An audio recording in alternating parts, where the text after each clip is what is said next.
Jadi kalau tenggorokan yang paling sering apa tuh? Yang selama di poli ya? Tonsilitis ya. Tonsilitis. Ini alhamdulillah semuanya suka ya. Nggak ada yang nggak disuka di THT ini karena saya sendiri mau jadi THT ya.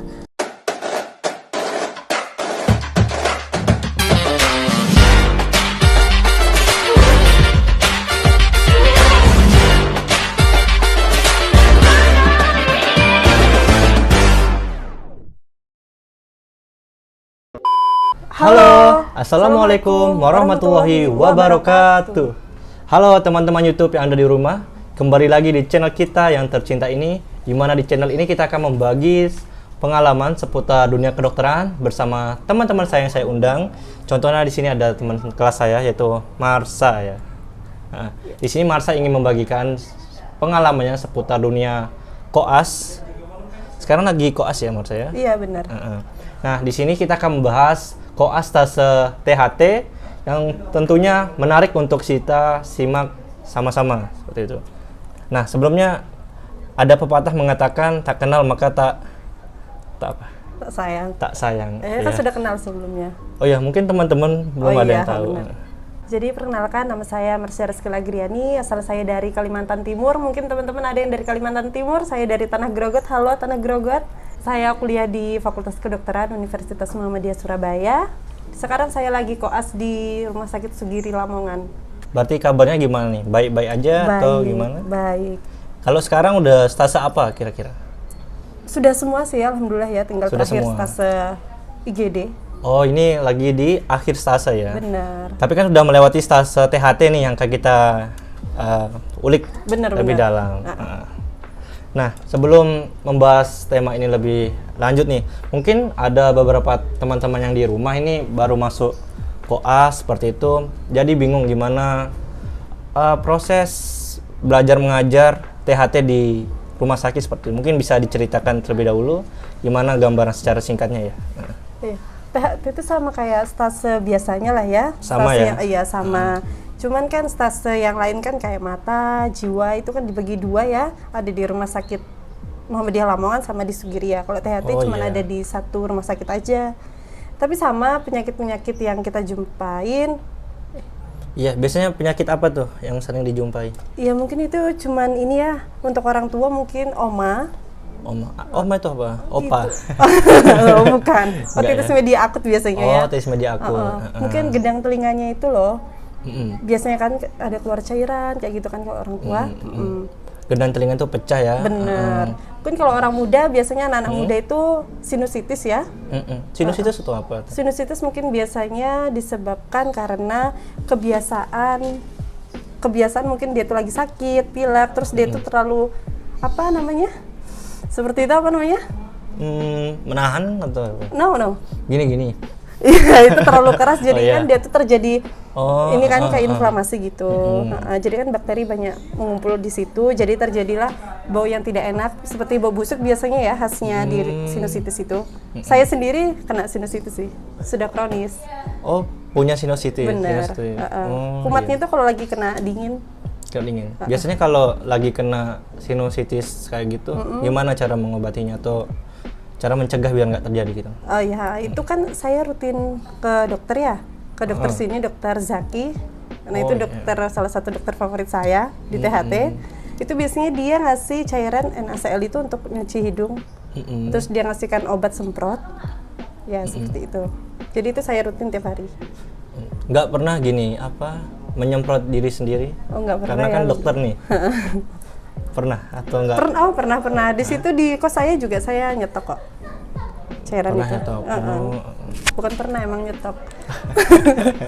Ya berarti selama stase THT ini begitu banyaknya penyakit yang dijumpai, mulai dari penyakit yang telinga tadi, mungkin juga hidungnya kayak sinusitis. Kalau tenggorokan yang paling sering apa tuh? Yang selama di poli ya? Tonsilitis ya. Tonsilitis. Benar. Itu biasanya di anak-anak SD. Di anak-anak SD. Makan ciki-ciki banyak. Terus kalau misal koas tase THT nih, tugas orang koas itu ngapain aja? Cuma ngintilin dari belakang dokternya atau ada tugas-tugas istimewa yang diberikan? Atau saya pernah dengar itu dari teman-teman sebelumnya itu kebanyakan yang apa namanya, yang memasukkan Spooling. cairan, ya spooling, Spooling, nah, untuk membersihkan telinga itu emang wajib seorang koas bisa itu atau gimana? Iya, itu wajib ya. Wajib. Wajib. Pas di poli sering nggak itu? Sering Spooling? banget. Itu hampir tiap hari kayak gitu ya. Kadang kalau habis tindakan seperti itu, nanti kalau ada operasi kita ikut operasi juga sama dokternya gitu. Biasanya operasi apa tuh yang paling sering? Sinusitis. Sinusitis. Kok nggak mau operasi, kan sinusitis juga nih? Iya, itu salah satu. Iya, itu dokternya juga nyaranin saya untuk operasi, tapi saya nggak berani. Oh, nggak berani. Masih mikir-mikir dulu. Ya? Bener. Dokter Zaki, maaf dok. Ya nggak apa-apa ya. Mungkin Marsanya, oh kok tegang ini ya? Mungkin kita minum dulu ya. Nah, di video ini kita tidak disponsori siapa-siapa. Iya, bener. Tapi udah tahu ya sih minuman ini. Ini dibuat di mana ini? Ini teh dalam. Oh, teh dalam. Dalaman. Kan harusnya lebih pucuk, kalau ini ke bawah, ke dalam. Oh iya. Bersulang dulu ya. Cheers. Oke, kita kembali ya ke pertanyaan selanjutnya. Selama stase THT nih, Marsha ya. Mungkin ada suka dan duka. Ini udah klise ya pertanyaan. Iya. Yang disukai dulu deh di stase THT ini apa aja? Yang disukain di stase THT ini alhamdulillah semuanya suka ya. Nggak ada yang nggak disuka di THT ini karena saya sendiri mau jadi THT ya. Mau jadi spesialis THT? Bener. Sejak kapan itu? Sejak saya melewati stase itu. Oh. Hal yang menarik itu apa? Sehingga ingin jadi spesialis THT? Hal yang menarik itu apa ya? Itu karena penyakit-penyakit yang datang itu kayaknya itu banyak banget di daerah saya. Atau jangan-jangan ini karena saya punya ini rhinosinusitis, jadi saya lebih bersemangat untuk menjadi spesialis THT enggak ya? enggak sih. Atau emang penyakit yang dijumpai sering? Enggak juga sih. Itu karena itu kan minor ya. Minor. Dan itu itu minor, terus itu termasuk salah satu yang banyak tindakannya ya. Banyak tindakannya, tapi itu juga kan kita itu maksudnya itu bisa pulang ke rumah siangnya kayak gitu, bisa ngurus-ngurus keluarga seperti itu. Lebih fleksibel ya untuk jadwal spesialis THT. Bener. Dan untuk tindakan untuk operasinya itu juga jarang kan, jadi kita lebih sering di rumah itu untuk perempuan. Bukan untuk cowok, tapi ya cowok kan harus Iya sih, kadang kalau memilih spesialis untuk perempuan agak ini ya, mikir-mikir dulu ya. Bener. Mungkin yang kecil, yang minor, spesialis minor ya. Bener. Itu sukanya nih. Kalau dukanya ya Pak? Dukanya ada yang nggak mengenakan nggak di stase THT? Nggak ada sih yang nggak mengenakan. Alhamdulillah semuanya enak. Ya mungkin dari diri saya aja ya yang nggak mau operasi itu aja sih. Saya kayak sedikit menyesal kayak gitu. Kan nanti kan bahayanya panjang ya, jangka panjang ya. Mungkin memang nggak sekarang. Tapi ya itu sih dukanya itu, saya kenapa kok masih belum berani gitu di THT itu untuk operasi. Kalau masalah pelajarannya nih, pelajarannya gimana? Enak. Easy. Belajarnya mudah, easy banget. Easy banget ya. Easy banget. Mungkin ada tips and trick nih cara belajar ala Marsha untuk melewati stase THT ini?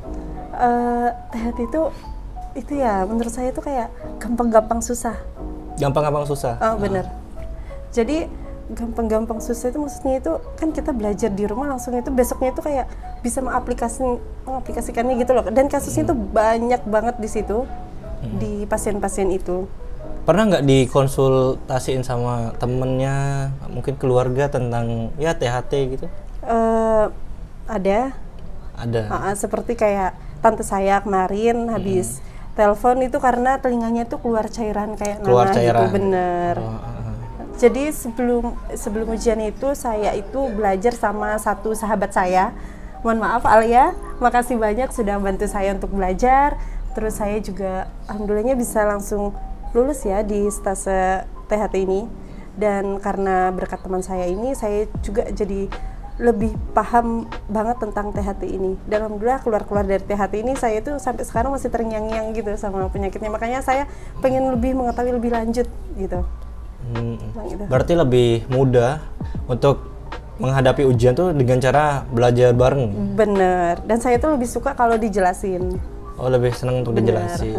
Kalau belajar sendiri jarang berarti ya? Jarang. Oh, berarti lebih Hampir nggak senang pernah. yang berkelompok ya? Bener. Kalau belajar sering di rumah atau di luar? Biasanya teman-teman yang lain kan, sumpuk di rumah, mending belajar di luar yuk, lebih fresh, lebih Iya. cepat masuk. Untuk Marsha sendiri gimana tuh? Kalau aku lebih suka di kos-kosan ya, yaitu tadi karena ada satu sahabat saya yang bantu saya untuk belajar itu tadi. Oke, mungkin sudah selesai ya pertanyaannya. Mungkin ada satu dua patah kata dari Marsha sebagai ya motivasi untuk kita semua yang sedang menjalani koas atau teman-teman yang baru masuk koas seperti itu, atau jalani aja udah ya. Yang penting nggak macam-macam, yang penting Bener, attitude, attitude ya. pinter ya nomor Kesekian ya. yang sekian ya. Yang penting kita jaga attitude, jangan Bener. pernah membuat masalah. Bener, insya Allah selesai ya. Insya Allah selesai. Tepat waktu. Iya. Oke, terima kasih Marsha sudah datang ke podcast kita pada episode kali ini. Jika teman-teman menyukai video seperti ini, jangan lupa untuk like, komen, dan juga subscribe channel ini. Ya. Ya sudah. Oke Marsha, terima kasih ya sudah berkunjung. Mungkin kita tutup dengan minum dulu ya. Cheers dulu. Katanya suka teh pucuk.